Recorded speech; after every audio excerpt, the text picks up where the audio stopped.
Kimsingi tukio hili lilikuwa ni tukio la zoezi la utayari wa kujipima kukabiliana na majanga ya moto katika masoko yetu ambayo yanatuzunguka.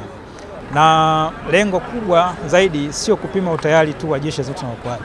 Sisi always tunakuwa tuko tayari, lakini wana jamii yetu kimsingi inakuwa kuna changamoto huwa tumeiona ambayo inakuwa inatokea kipindi majanga ya moto yanapotokea, utayari kidogo unakuwa ni mdogo.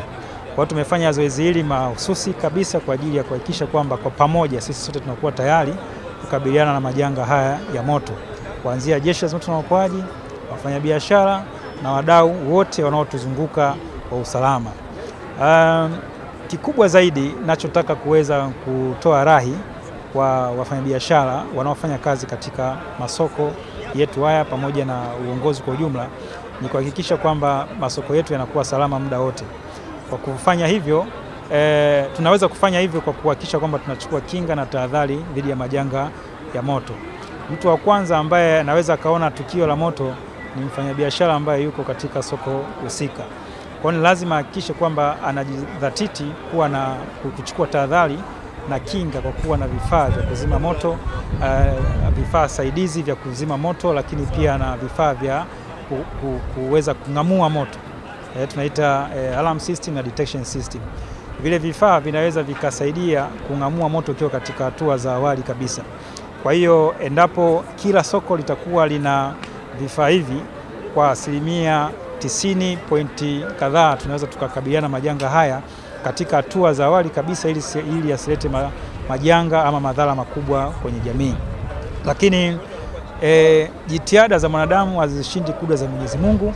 Pale ambapo tunapokuwa tumehakikisha kwamba wafanyabiashara wetu wanachukua kinga na tahadhari kwa kuwa na vifaa kinga pindi majanga ya moto yanapotokea, sasa hiyo inakuwa ni kudra za Mwenyezi Mungu. Basi tunawaasa wananchi watupigie simu ya dharura namba 114, wapige Jeshi la Zimamoto na Uokoaji kupitia namba hiyo ya dharura ili sisi tuje turespondi. Sasa kuweza kurespondi ama kuitikia wito ni hatua ya mwisho mara baada ya zoezi la kukabiliana na majanga ya moto linakuwa limeshindikana. Kwa hiyo pindi yanapotokea matukio kama haya ya majanga ya moto, basi wahakikishe wanapiga namba ya dharura namba 114 ili tuweze kuokoa maisha yao na mali zao. Lakini niwaase pia wananchi ama wafanyabiashara wa Mabibo kutokana na elimu hii ambayo wameipata siku hii ya leo kupitia zoezi la utayari, tunawaomba wakawe mabalozi wazuri pindi yanapotokea majanga katika maeneo yao ya nyumbani ama mitaani yanapopita.